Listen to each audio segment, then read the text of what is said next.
번째 시간, 오늘 특별히 여호와의 예물에 대해서 오늘 말씀을 함께 나누고 기도하려고 합니다. 하나님을 예배할 때 레위기를 보면 항상 예물이 있죠. 그것이 곡식으로 드리는 예물일 때도 있고 또 여러 각종 짐승으로 드리는 예물도 있습니다. 그런 걸 보면 하나님은 율법이 생기기 전에서부터 아브라함이나 이삭과 야곱의 그 시대에도 하나님을 예배할 때 짐승으로 예배하는 모습을 봅니다. 그렇게 보면 구약의 하나님은 하나님 앞에 나올 때 빈손으로 나오는 것보다는 예물을 가지고 나오는 것을 기뻐하시는 그런 하나님입니다. 그런데 예수님이 이 예물의 어떤 대표성을 가지고 있기 때문에 예수님이 친히 제물이 되셔서 하나님께서 기쁘게 받으시고, 우리 그리스도인들은 예수님의 그 십자가의 사건, 그 은혜를 믿음으로 고백하면서 하나님 앞에 나오지요. 자, 이런 사실을 어떤 분들은 오해를 해서 예수님을 믿으니까 이제 예수님을 믿는 믿음으로 하나님 앞에 예배하면 된다, 뭐 이런 생각을 하죠. 그 말은 맞습니다. 맞지만 한번 우리가 레위기를 우리가 매일 한 장씩 거의 대부분 보면서 지난 주일에도 말씀드렸죠. 율법의 행위가 우리를 어렵다 하는 것이 아니라 율법의 요구를 이루어 드리는 믿음으로 우리를 어렵게 한다. 자, 그러면 우리가 구약을 볼 때 율법적인 행위를 자꾸 보지 말고 그런 행위를 요구하시는 하나님의 요구가 뭘까? 다시 말하면 하나님의 마음은 어떤 마음일까 살펴볼 필요가 있습니다. 자, 구약에는 제물을 받으시기를 원하십니다. 그죠? 당연한 거지요. 그런데 이 제물을 받으시기를 원하기 때문에 아들인 독자 아들 예수님을 제물 삼으셨어요. 그러면 제물을 원치 않는 하나님일까요? 제물을 어떻게 해서든지 요구하는 하나님일까요? 이해가 잘 안 되세요? 자, 이렇게 한번 생각을 해봅시다. 예를 들어서 제가 이금실 집사님한테 돈을 좀 제가 받고 싶어요. 그래서 좀 얼마를 좀 빌려주십시오. 원집사님한테도 돈을 좀 빌리고 싶은데 꼭 이금실 집사님한테 빌리고 싶은 거예요. 그랬더니만 이금실 집사님이 돈이 없다는 거예요. 그래서 내가 원집사님한테 돈을 꼬가지고 이금실 집사님한테 줬어요. 주고 나서 집사님 나 좀 돈을 빌려주세요 라고 하면 내 마음은 돈이 필요한데 꼭 반드시 이금실 집사님에게 돈을 받고 싶다, 이런 마음이 있는 거예요. 그럼 반드시 이금실 집사님에게 돈을 좀 빌리고 싶다는 그런 마음이 있기 때문에 어거지로 그렇게 할 필요가 없는데, 아예 돈 없어요? 예. 원집사님 돈 좀 빌려주세요, 이렇게 하면 간단해요. 그런데 굳이 이 집사님에게 돈을 만들어 가지고 줘 가지고 그걸 다시 빌리려고 하는 그 마음은, 제 마음은 반드시 돈을 이금실 집사님에게 빌리고 싶다, 이런 마음이 굳은 거예요. 자, 하나님 마음도 그렇다는 거예요. 재물을 나에게 바쳐라. 그런데 이 사람들이 잘 안 바치거든요. 바치더라도 그냥 눈먼 거, 병든 거, 뭐 이런 거 대충 율법의 행위로만 했다 안 했다 이걸로만 의미를 삼는 거예요. 그러면 야 필요 없어 이래도 돼요. 하나님이 꼭 그 양이나 염소나 그 피를 보고 연기를 맡아야 하나님 되는 건 아니거든요. 이들이 믿든 안 믿든 하나님은 하나님인 거거든요. 그런데 그렇게 안 하니까 그래? 그러면 내 아들을 제물로 삼아라 해서 아들을 줬어요.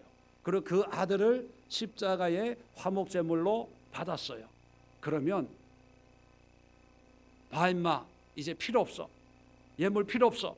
이런 마음이겠어요? 아니면 어떻게 해서든지 너희로부터 합당한 예물을 내가 꼭 받아야 되겠다라고 하는 그런 마음이겠어요?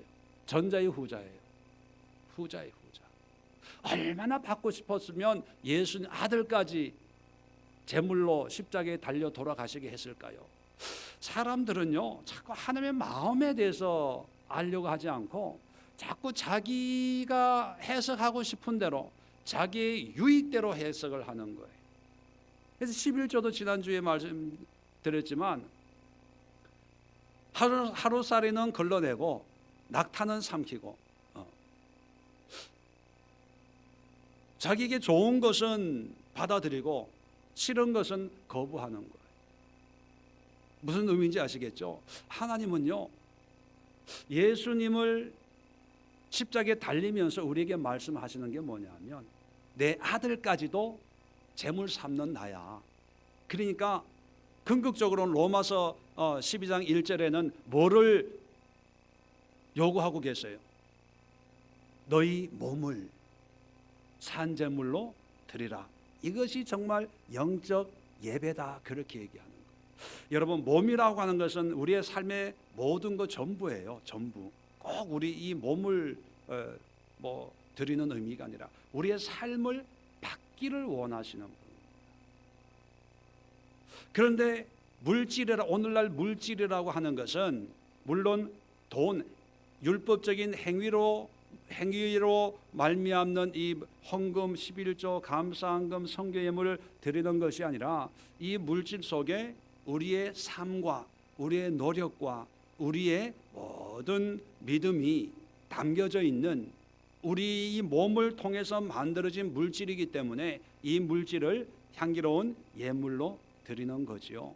그렇다면 하나님은 우리의 삶을 구약에는 짐승을 통해서 신약 시대를 열면서 하나님의 아들이신 예수님을 우리에게 희생 제물로 보이시면서 그 어떤 상징성 하나님이 또 하나님을 위해서 희생의 제물이 되셨다면 우리도 우리의 삶을 주님이 기뻐하시는 거룩한 산 제물로 드리는 그런 삶이 되어야 돼요.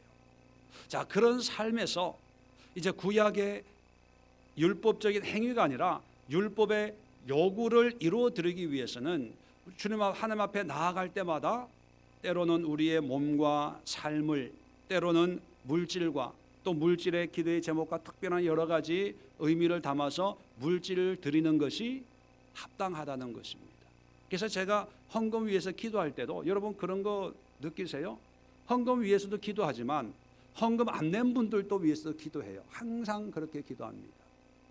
헌금 안 내신 분들, 물론 헌금하신 분들은 이름을 부르고 감사 제목으로 드렸지만 안 내신 분들도 저는 담임 목사로서 여러분의 삶을 주님 앞에 드린다고 그렇게 믿고 기도하는 것입니다. 왜요? 하나님 앞에 나갈 때는 반드시 어떤 모양 모습이든지 하나님이 기뻐하는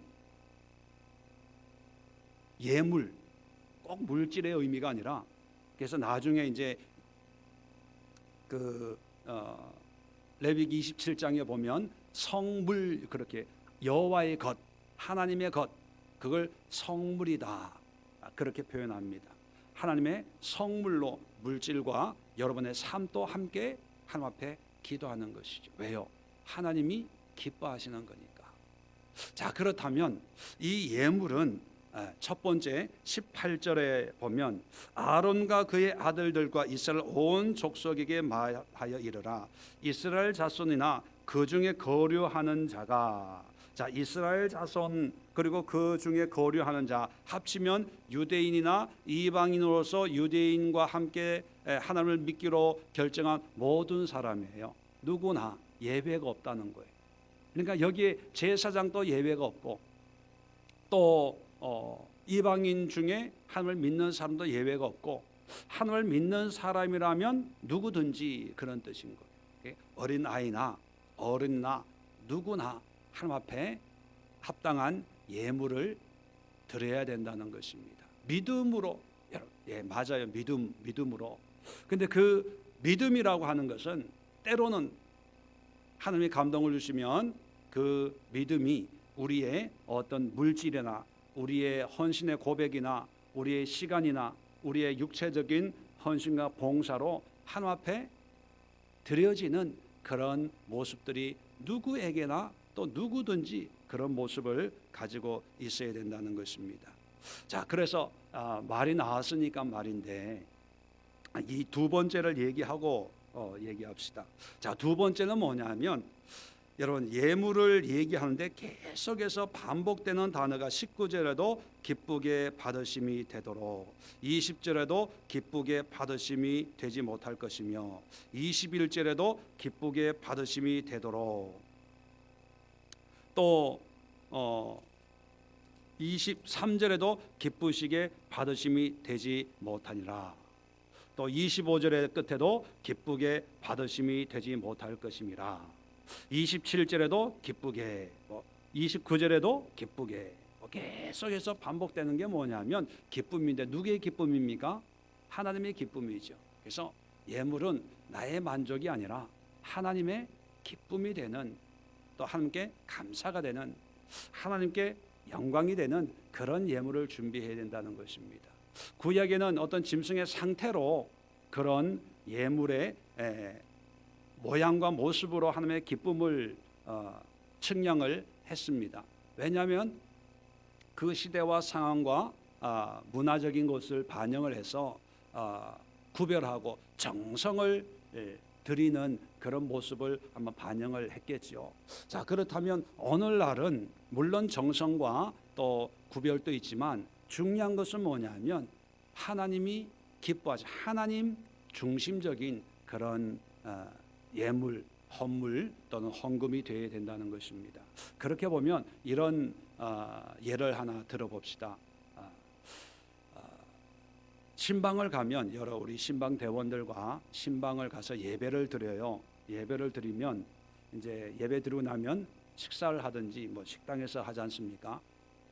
제가 참 가르쳐야 되는데 잘 못 가르치고 있다라고 느끼는 때가 어떤 때냐 하면 참 목회자로서 이거 헌금 얘기하기가 참 불편합니다. 뭐 물질 얘기 혹시 오해할까봐. 그래서 제가 그런 얘기는 잘 안 하는데 이제 레위기에 계속 뒤에 보면 물질적인 게 많이 나오니까 말씀을 드리는데, 자, 불편할 때가 뭐냐면 예배를 드리는데 하나님 앞에 드리는 헌금은 없고 예배 드리고 나서 예배 드리러 온 분들 대접하는 거에 신경을 쓰는 분들이 있습니다. 그럴 때 참 그 음식을 안 먹을 수도 없고 식당에 안 따라갈 수도 없고 제가 참 하나님 앞에 민망해요. 하나님 앞에. 왜냐하면 하나님 앞에 예배 드리고 우리는 헌금이니까 헌금을 하나님이 기쁘시게 드려야 되는데 예배는 하나님 기쁘시게 했지만 나중에 보면 신방 대원들 기쁘게 맛있게 즐겁게 뭐 이렇게 오늘 잘 먹었습니다. 뭐 그래서 그걸 먹으면서 뭐 내색은 한 적은 없어요. 누구에게도. 근데 제 마음에는 우리는 그냥 커피 한 잔 먹고 주스 한 잔 이렇게 마시고 식사 준비하는, 또 식당에 가서 이제 밥 먹는 이런 비용만이라도 하나님 앞에 드리면 하나님의 사역을 하는 제가 좀 마음이 편하고 좀 하나님 앞에 면목이 있는데 빈손으로 예배 드리고 먹는 건 우리가 먹어.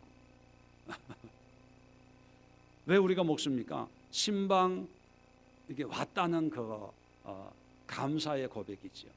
우리한테 표현이지요.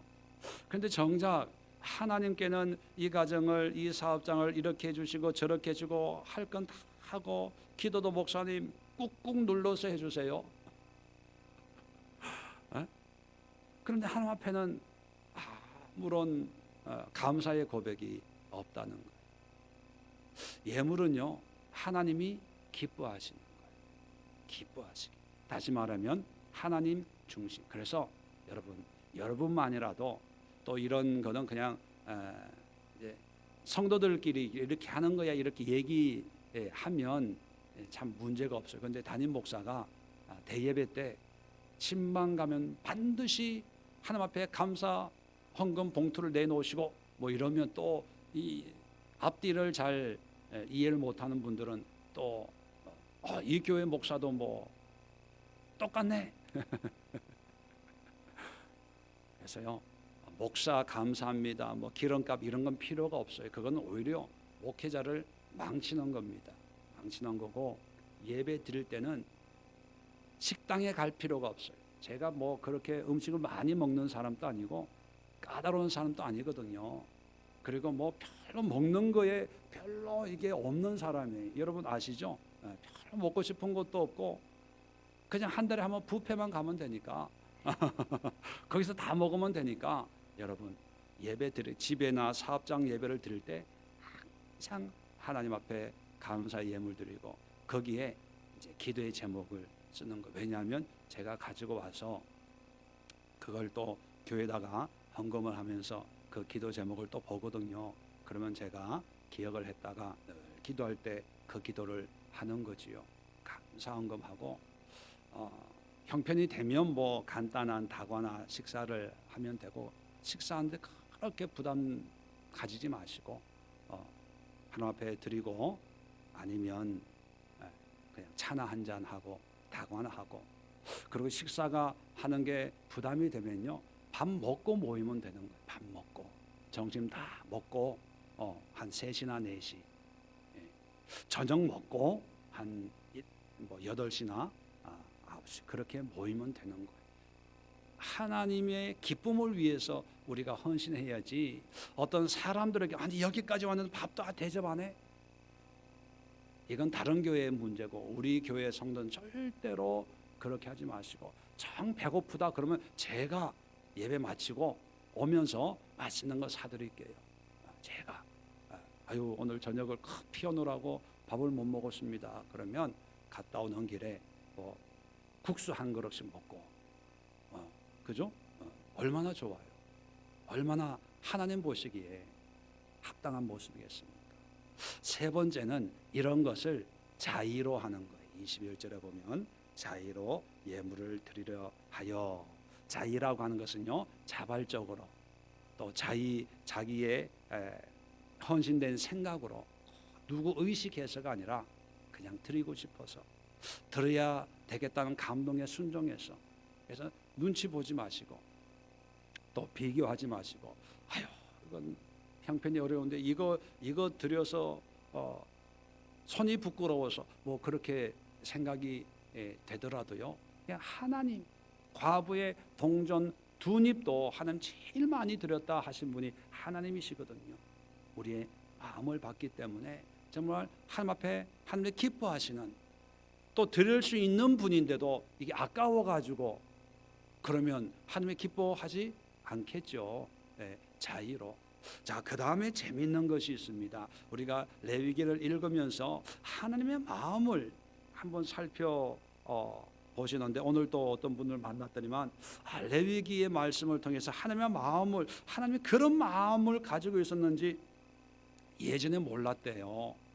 자, 무슨 얘기냐면 22절 보면 너희는 눈먼 것이나 상한 것이나 지체에 배임을 당한 것이나 정기 있는 것이나 습진 있는 것이나 비로 먹은 것을 여호와께 드리지 말며 그죠? 그 다음에 24절에 너희는 고환이 상하거나 채였거나 타적 이런 거를 드리지 말라. 자, 이런 걸 드리지 말라고 하는 것은 어떤 걸 드리라고 하는 거예요? 좋은 걸 드리라는 거죠. 그런데 왜 하나님은 좋은 거를 좋아하기 때문에 좋은 걸 드리라 받고 싶어서 드리라 그럴까요? 만약에 그런 하나님이라면 나부터 하나님을 안 믿을 거예요. 이기적이고 욕심 많은 하나님 자신은 욕심 많고 좋은 거 다 가지고 좋은 거 먹고 우리 보고는 좋은 거 가지면은 교만하다 그러고 이기적이다 그러고 여러분 하나님은 모든 피조물의 창조주예요. 우리 인간은 특별히 사랑하지만 하나님의 형상으로 빚은 우리 인간은 특별히 사랑하지만 그렇다고 해서 다른 세상의 피조물, 짐승들을 미워하는 거 아닙니다. 여러분, 하나님 앞에 귀한 것을 흠없는 것을 드리라고 하는 것은 물론 우리의 마음의 중심, 그리고 우리의 믿음, 그리고 하나님을 기쁘게 하시는 우리의 최선. 왜? 흠은 없다는 것은 우리에게도 좋은 거잖아요. 그죠? 자, 이 흠 없는 거에 대해서는 따로 설명을 안 드려도 됩니다. 그런데 오늘 보면 흠이 많은 것들을 들이지 말라고 하는데 이건 왜 들이지 말라고 했을까? 성의가 없어서 그런 것도 있어요. 그러나 더 중요한 거는요, 하나님의 긍휼과 사랑이 있다는 거예요. 짐승까지도 지키는 거, 보호하는 거. 왜? 병 들었는데 그것도 잡아서 피 흘리고 각을 뜨고 가죽을 벗기고 그걸 기뻐하는 하나님이 아니라는 겁니다.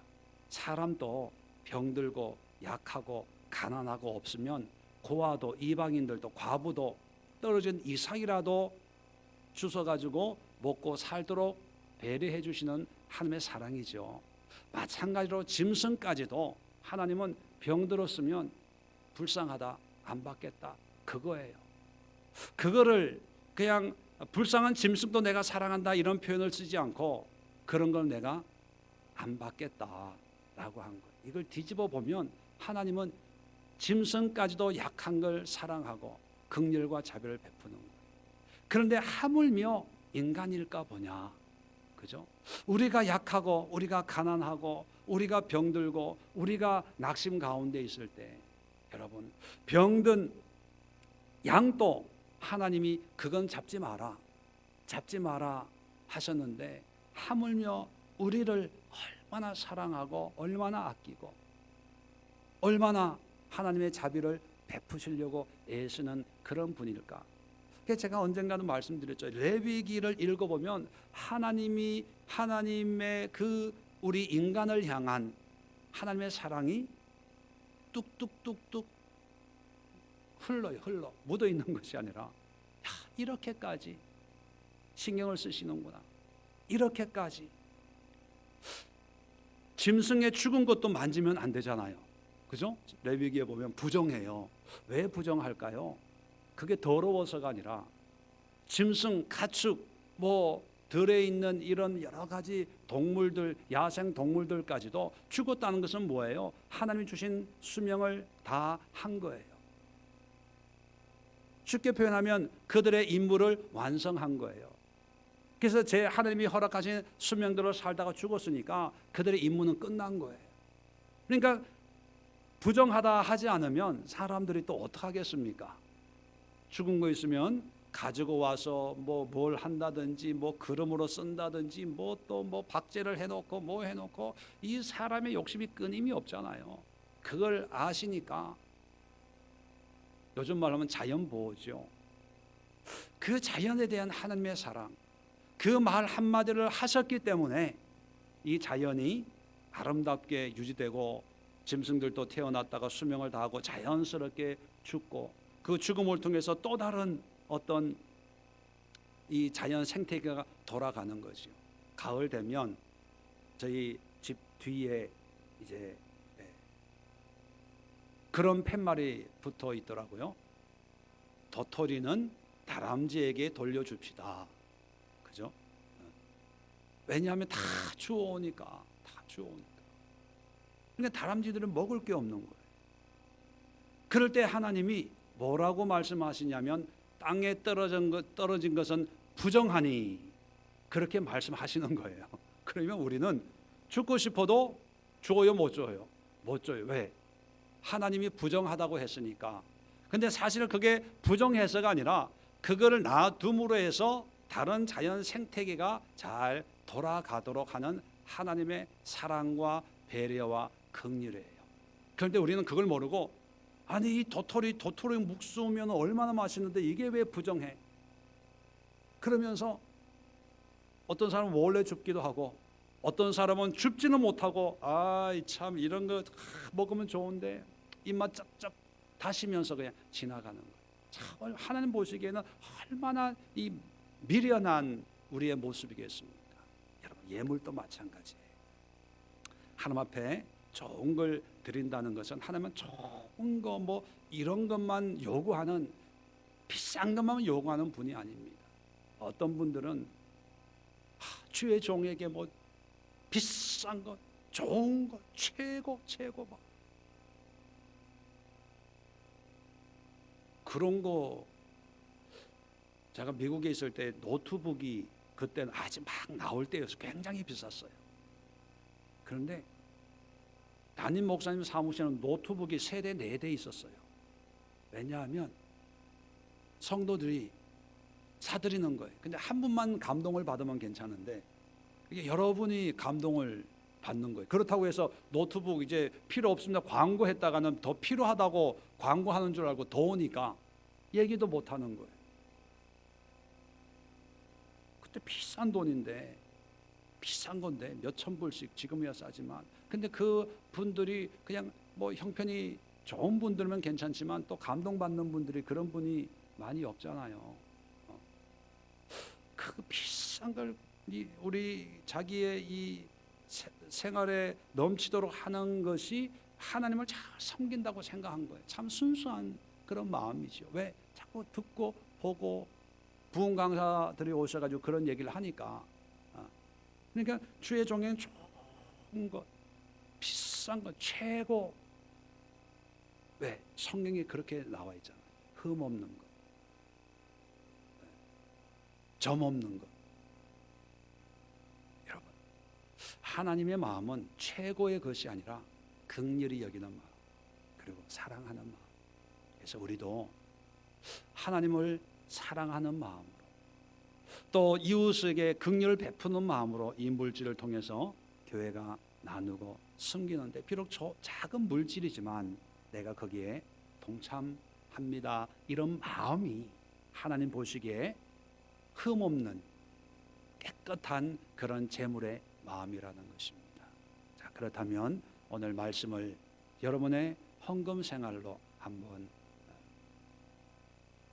대입을 해보시면서, 또 여러분의 삶 속에 하나님 앞에 드려지는 여러분의 삶, 여러분의 마음가짐, 여러분의 믿음의 모습을 한번 비교하면서, 하나님이 이러이러한 예물을 바라신다면 오늘날도 동일한 하나님의 요구가 있습니다. 그 요구를 우리는 믿음으로, 삶으로 주님 앞에 올려드리는 그런 삶을 살아가는 것이 합당한 성도요 구원의 아름다운 열매들이다 하는 것을 기억하시고 함께 기도하도록 하겠습니다. 좋으신 하나님, 은혜와 사랑